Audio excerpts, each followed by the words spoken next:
4 नंबरचं एक्झाम्पल बघा. Find RP and PS using the information given in triangle PSR. बघा आपल्याला एक PSR म्हणून एक ट्रायंगल या ठिकाणी दिलेला आहे. PSR अँगल P त्याच्यामध्ये किती दिला आपल्याला 30 डिग्री दिलेला आहे आणि SR ही जी साइड आहे तिची लेंथ आपल्याला 6 या ठिकाणी दिलेली आहे. आपल्याला उरलेल्या दोन साइड या ठिकाणी शोधायला विचारलेला आहे. ओके, त्यानंतर इथं बघा सिम्बॉल आहे, राईट अँगलचा सिम्बॉल आहे, म्हणजे अँगल S जो आहे आपला तो 90 डिग्रीचा आहे. ओके, तर ही सगळी इन्फॉर्मेशन वापरून आपल्याला ती राहिलेली एक साइड शोधायची आहे. तर बघा जे दिलंय ते एकदा लिहून घेऊ. Okay, in triangle PSR. Okay, ट्रायंगलचं नाव जे आहे PSR आहे. त्या ट्रायंगलमध्ये काय काय दिलेलं आहे. Angle P is equal to 30 degree. Okay, angle P 30 degree आपल्याला दिलेला आहे. Angle S is equal to 90 degree. Okay, angle S 90 degree आहे. ओके, हे दोन्ही आपल्याला दिलेले आहेत. म्हणून उरला कोणता अँगल तिसरा. Therefore angle R is equal to 60 degree. Okay, कारण की हा जर 30 असला हा 90 असला तर 30 प्लस 90 120 आणि 180 मधून 120 गेल्यानंतर अँगल R जो उरतो तो किती उरतो 60 डिग्री. याला म्हणू शकतो आपण रिमेनिंग अँगल, राहिलेला triangle PSR is 30 degree dash 60 degree dash 90 degree triangle. 30 60 90 चा तो ट्रायंगल आहे असं आपण त्या ठिकाणी म्हणू शकतो. ओके, मग आपल्याला थेरम माहिती आहे 30 डिग्री 60 डिग्री 90 डिग्री तो थेरम आहे की 30 डिग्री समोरची साइड जी आहे ती हायपोटेनियसच्या 1/2 असते आणि 60 डिग्री समोरची साइड ही हायपोटेनियसच्या √3/2 असते. ओके, देअरफॉर बघा मग खाली आपण म्हणणार देअरफॉर 30 डिग्री समोरची साइड बघा कोण आहे इथं SR. Okay, SR is equal to 1/2 into hypotenuse काय आपली opposite side of 30 degree. Opposite side of 30 degree. Okay, मग SR ची व्हॅल्यू आपल्याला दिलेली आहे, किती दिलेली आहे 6. Okay, 6 is equal to 1/2 into RP. Okay, तिची व्हॅल्यू आपल्याला दिलेली आहे म्हणून ती पुट केली आपण.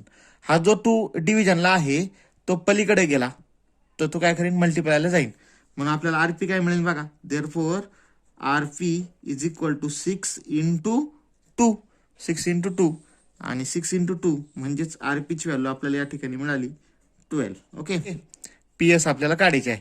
PS ही जी आहे ती अँगल R च्या समोरची साइड आहे आणि अँगल R किती आपल्याला 60 डिग्री. मग 60 डिग्री समोरची साइड आहे. ओके, मग थेरम नुसार जायचं आपल्याला. थेरम नुसार जो बघा नाव PS is equal to √3/2 into RP. Okay, बघा 60 डिग्री समोरची साइड जी आहे ती हायपोटेनियसच्या √3/2 असते असं आपल्याला त्या थेरम मध्ये सांगितलेलं आहे. म्हणून आपण पुढे याला कारण लिहिणार opposite side of 60 degree. Opposite side of 60 degree. मग RP ची व्हॅल्यू या ठिकाणी पुट करू आपण is equal to √3/2 into RP किती आलाय आपला 12. ओके, 12 या ठिकाणी पुट केला आपण. आता 12 जो आहे तो कट होईल कुणी या 2 या ठिकाणी कट होईल.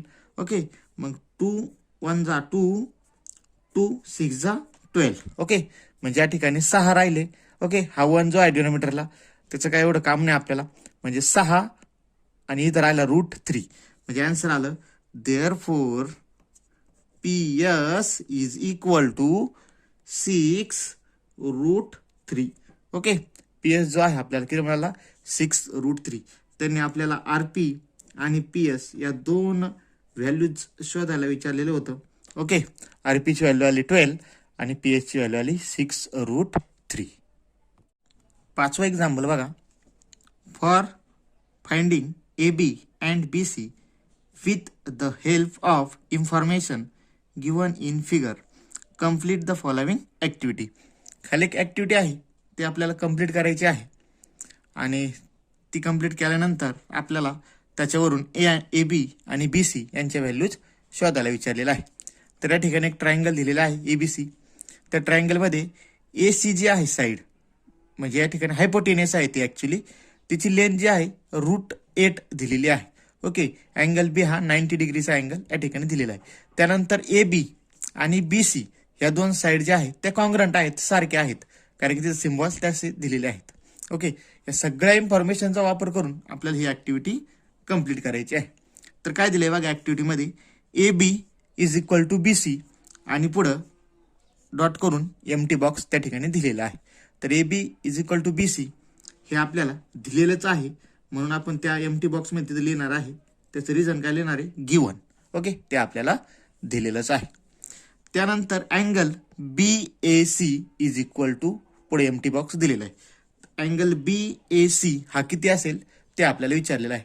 तर बघा हा एक राईट अँगल ट्रायंगल आहे.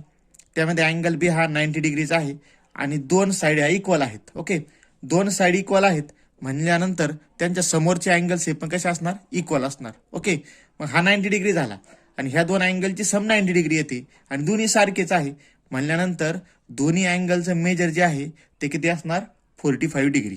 ओके, म्हणून आपण अँगल बी ए सी काय लिहिणार, 45 डिग्री. ओके, मग आता 45 डिग्री हा आला, हा पण आला 45 डिग्री आणि हा 90 डिग्री. म्हणजे इथं आपण थेरम अप्लाय करणार 45 डिग्री 45 डिग्री 90 डिग्रीचा थेरम. तो थेरम काय सांगतो की 45 डिग्री समोरची जी साईड असते ती हायपोटेनसच्या 1/√2 असते. ओके, म्हणजे हायपोटेनस आपली कोण आहे, ए सी. ओके, तिच्या कशा असणार 1/√2. मग इथं बघा पुढची लाईन तिने ते दिलेली आहे, A B is equal to B C is equal to empty box आणि पुढे हायपोटेनियस. मग हायपोटेनियसच्या ती 1/√2 असते म्हणून आपण तो नंबर इथे लिहिणार 1/√2. त्यानंतर पुढं हायपोटेनियसची जी व्हॅल्यू होती 8. ओके, फिगरमध्येच आपल्याला दिलेली होती ती व्हॅल्यू आपल्याला नेक्स्ट स्टेपला काय केलेली आहे, पुट केलेली आहे इथं. ओके, मग हा जो नंबर होता आपला 1/√2 हा तो आपल्याला आहे तसाच या ठिकाणी कॉपी करायचा आहे 1/√2. ओके, त्यानंतर पुढं बघा पुढच्या बॉक्सला मध्ये पण पुन्हा 1/√2 हा नंबर आपण या ठिकाणी कॉपी करणार. ओके, आणि √8 जो आहे तो कसा लिहिलाय 2√2 म्हणजे हा √2 आणि हा जो √2 आहे या ठिकाणी एकमेकाला कॅन्सल होईल. मग राहता काय शिल्लक फक्त 1 × 2 आणि 1 × 2 म्हणजेच 2 आपल्याला त्या ठिकाणी राहतं आणि मग लास्ट बॉक्समध्ये आपण 2 त्या ठिकाणी लिहिणार आहे. ओके, मग A B is equal to B C याची व्हॅल्यू आपल्याला किती मिळाली, 2. ॲक्टिव्हिटी या पेपरमध्ये विचारल्या जातात त्याच्यामुळं ही याची तयारी तुम्ही चांगल्या प्रकारे करायची आहे. Find the side and perimeter of a square whose diagonal is 10 centimetre. तर एक स्क्वेअर दिलेला आहे आणि त्याची डायगोनल 10 सेंटीमीटर दिलेली आहे आणि त्यावरून आपल्याला त्याची साईड आणि पेरिमीटर आपल्याला शोधायला विचारली. जो स्क्वेअर आहे त्याचं नाव काय आहे ते आपल्याला दिलेलं नाही म्हणून आपण सुरुवातीला काय करणार, let quadrilateral A B C D be given square. एक आपण स्क्वेअर मानून घ्यायचा. ओके, ABCD नाव घ्या, तुम्हाला वाटेल ते नाव तुम्ही ते ठिकाणी घेऊ शकता. PQRS घेऊ शकता, WXYZ त्या ठिकाणी घेऊ शकता. आपण इथे ABCD घेणार आहोत. ओके, मी आधीची डायग्राम त्या ठिकाणी काढून ठेवलेला आहे. तुम्ही पेपरमध्ये एक रफ फिगर त्या ठिकाणी अशी काढू शकता, नावं देऊ शकता ABCD आणि त्यानंतर डायगोनल जे आहे एक डायगोनल त्या ठिकाणी ड्रॉ करा. डायगोनल 10 सेंटीमीटर आहे म्हणून 10 सेंटीमीटर लिहिलेलं आहे. ओके, त्याच्यानंतर ओके डायगोनल आपली कोण आहे, AC म्हणून AC is equal to 10 centimetre आपण त्या ठिकाणी लिहिणार आहे कारण काय म्हणणार, गिवन. ओके, त्याच्यानंतर हा एक स्क्वेअर आहे म्हणल्यानंतर स्क्वेअर मधल्या साऱ्या साईड ज्या आहेत त्या सारख्या असतात. ओके, आणि त्याच्यानंतर जे सगळे अँगल्स असतात ते अँगल्स सगळे राईट अँगल असतात म्हणजे 90 डिग्रीचे असतात. ओके, म्हणजे स्क्वेअरच्या सगळ्या साईड सारख्या आहेत. मग आपण काय करू, ज्या आपल्याला एक ट्रायंगल या ठिकाणी कन्सिडर करायचं आहे. ट्रायंगल ABC आपण कन्सिडर करणार आहे. मग तिथं एबीची एक लेंथ आपण पर्टिक्युलर काहीतरी मानणार आहे. एबीची जी लेंथ असेल तीच कशाची असेल, बीसीची असेल. मग आपण म्हणू let AB is equal to BC is equal to X. Okay, X आपण त्या ठिकाणी ती लेंथ मानलेली आहे. आता पुढे बघा, in triangle ABC angle ABC is equal to 90 degree. Triangle ABC मध्ये अँगल ABC हा 90 डिग्री आहे. मग आपण डायरेक्ट म्हणू शकतो बाय पायथागोरस थेरम, पायथागोरसच्या थेरमनुसार AC square is equal to AB square plus BC square. Okay, पायथागोरसच्या थेरमनुसार हायपोटेनसचा square is equal to first साइडचा स्क्वेअर प्लस सेकंड साइडचा स्क्वेअर. AC स्क्वेअर म्हणजे 10चा स्क्वेअर त्या ठिकाणी आला. AB स्क्वेअर म्हणजे एक्स स्क्वेअर आणि BC स्क्वेअर म्हणजे एक्स स्क्वेअर. ओके, AB आणि BC सेम आहे म्हणजेच इथं आलं आपलं therefore 100 is equal to x square plus x square 2x square. Okay, therefore आता हे इक्वेशन आपण जर सोडवलं 2 मल्टिप्लायला आहे, पलीकडे पाठवले डिव्हिजनला ते म्हणजे एक्स स्क्वेअर आलं 100/2. 100/2 म्हणजेच एक्स स्क्वेअरची व्हॅल्यू आली आपल्याला इज इक्वल टू 50. ओके, 50 आली. 50 आपण कशी लिहू शकतो, therefore x square is equal to 25/2. Okay, आणि दोन्ही साईडचं जर स्क्वेअर रूट घेतलं, taking square root x is equal to 25चं स्क्वेअर रूट निघन 5 आणि 2चं निघन √2. ओके, मग एक्सची जी लेंथ आहे ती आली 5√2 सेंटीमीटर. ओके, साइड आहे, therefore side of given square is equal to 5√2 centimetre. Okay, आता साइड मिळाली आपल्याला. आता काय विचारले त्यांनी, पेरिमीटर पण काढा म्हणले, बरोबर. मग खाली आपण म्हणणार therefore perimeter of a square is equal to 4 into side. मग बघा 4 इंटू साइड काय आली आपली 5√2. ओके, आणि 4/5 केला आपण तर 20√2 सेंटीमीटर ही भेटली आपल्याला पेरिमीटर. 20√2 सेंटीमीटर. साइड जी आहे ती मिळाली 5√2 सेंटीमीटर. 7 नंबरचं एक्झाम्पल बघा, in figure angle DFE is equal to 90 degree. जो अँगल आहे DFE हा 90 डिग्रीचा अँगल या ठिकाणी दिलेला आहे. म्हणजे ट्रायंगल DFE हा राईट अँगल ट्रायंगल आहे. त्याच्यानंतर पुढं FG is perpendicular to ED. FG आहे ही जी आहे ती परपेंडिक्युलर आहे कशावर, हायपोटेनियसवर. ठीक आहे ना, हायपोटेनियस जी आहे आपली ED त्याच्यावरती परपेंडिक्युलर आहे. आता बघा, हायपोटेनियसवर जर परपेंडिक्युलर काढली तर त्या ठिकाणी जॉमेट्रिक मीन थिअरम आपल्याला वापरावा लागतो, हे लक्षात ठेवायचं. त्यानंतर पुढं if GD is equal to 8, ही GD जी आहे हिची लेंथ दिलेली 8. पुढं FG is equal to 12, FG okay ही दिलेली आहे आपल्याला 12. तर काय म्हणले, 3 गोष्टी आपल्याला फाइंड करायला विचार. In triangle DFE angle DFE is equal to 90 degree. तो 90 डिग्रीचा आहे हे आपल्याला दिलेलं आहे. त्याच्यानंतर FG is perpendicular to ED हे आपल्याला दिलेलं आहे. Okay, FG perpendicular to ED. म्हणून आपण काय म्हणणार, therefore by theorem of geometric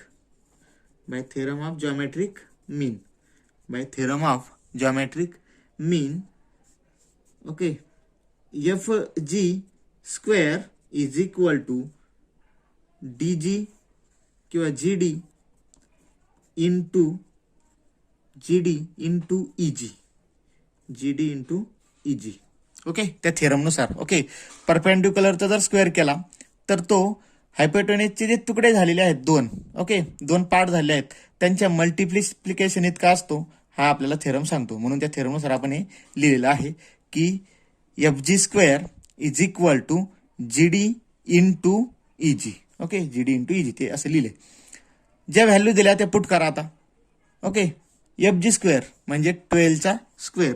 okay, इथे लिहा मी 12 square is equal to GD किती दिला 8, त्याची व्हॅल्यू लिहा 8 into EG. Okay, 8 into EG. 12चा स्क्वेअर केला तो येतो 144. इकडं 8 इंटू EG. ओके, 8 मल्टिप्लिकेशनला आहे, अपोजिटला पाठवून द्या, डिव्हिजनला जाईल. देअरफॉर पुढे म्हणणार आपण EG is equal to 144 upon 8. Okay, आणि 8 जर त्याला डिवाइड केलं तर आपल्याला EG मिळेल. Therefore EG is equal to 18. Okay, EG equal to 18. In triangle DGF angle DGF is equal to 90 degree. Okay, या ट्रायंगल मध्ये अँगल DGF हा जो आहे 90 डिग्रीचा आहे. म्हणून बाय पायथागोरस थेरम हायपोटेन्यूसचा स्क्वेअर म्हणजे DF चा square is equal to DG square plus GF square. Okay, मग FD square is equal to GD square plus FG square. Okay, Pythagoras theorem apply केला. आपल्याला FD काढायचा आहे. DG दिलेला आहे आपल्याला, म्हणजेच GD दिलेला आहे आपल्याला 8, दिलेली 12चा स्क्वेअर. ओके, 8चा स्क्वेअर 64, 12 144. ओके, ॲडिशन करा, किती येते ॲडिशन 208. ओके, 140 प्लस 60 200 आणि 4 प्लस 4 8, 208. हा आला आपला FD स्क्वेअर. आपल्याला काढायचं काय FD. चे आपण जर फॅक्टर पाडले तर 208 हे आपल्याला लिहिता येईल 4 जर डिवाइड केला आपण, 4 5 20 आणि 4 2 8 आणि 52. आपल्याला कशी घेता येईल 4 आणि 13. ओके, 13 4 52 आणि 4 इंटू 52 केलं तर येते, म्हणजे 4 आणि 4 इथे आपल्याला डबल भेटते. Okay, so we write here 4 4 16 into 13. याची फॅक्टर आपण कसं लिहिले 16 इंटू 13. ओके, हे कसे पार्ट केले बघा. 208 मी कसं लिहिलंय. त्यानंतर taking square root, taking square root घेतल्यानंतर काय होईल बघा. FD इज इक्वल टू 16चं तर निघतंय काय 4, पण 13चं निघत नाही स्क्वेअर रूट, म्हणून ते पुढे 13 आहे तशीच. ओके, ही भेटली आपल्याला लेंथ कोणाची FDची. ओके, आला शेवट EF शोधायचा आहे. ओके, EF शोधायचा आहे. EF शोधण्यासाठी आपण हा ट्रायंगल कन्सिडर करू. बरोबर, छोटा ट्रायंगल दिसतो इथं पण अँगल जो आहे इथं 90 डिग्रीचा आहे, म्हणजे हा पण राईट अँगल ट्रायंगल आहे. मग आपण तिथं लिहिणार तसं in triangle EGF angle EGF is equal to 90 degree. Okay, angle EGF is equal to 90 degree. मग आपण म्हणणार बाय पायथागोरस थेरम, त्याला पायथागोरस थेरम अप्लाय करू.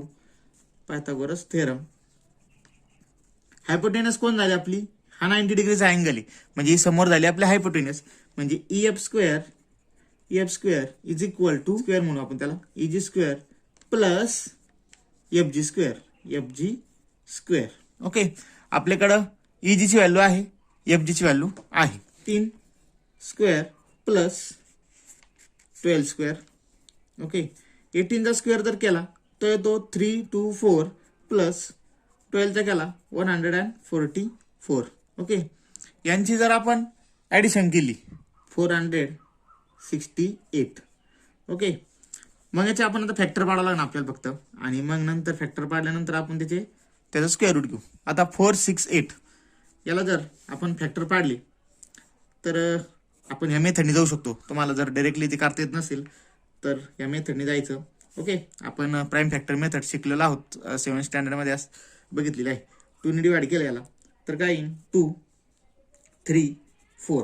परत याला 2 ने केलं तर 2 1 जा 2 2 1 जा 2 17. ओके, आणि 17 याला जो आहे 13 ने डिवाइड होईल फक्त 13 9 जा 13 9 जा आणि 9 ला 3 ने डिवाइड होईल 3 आणि याला 3 ने डिवाइड होईल.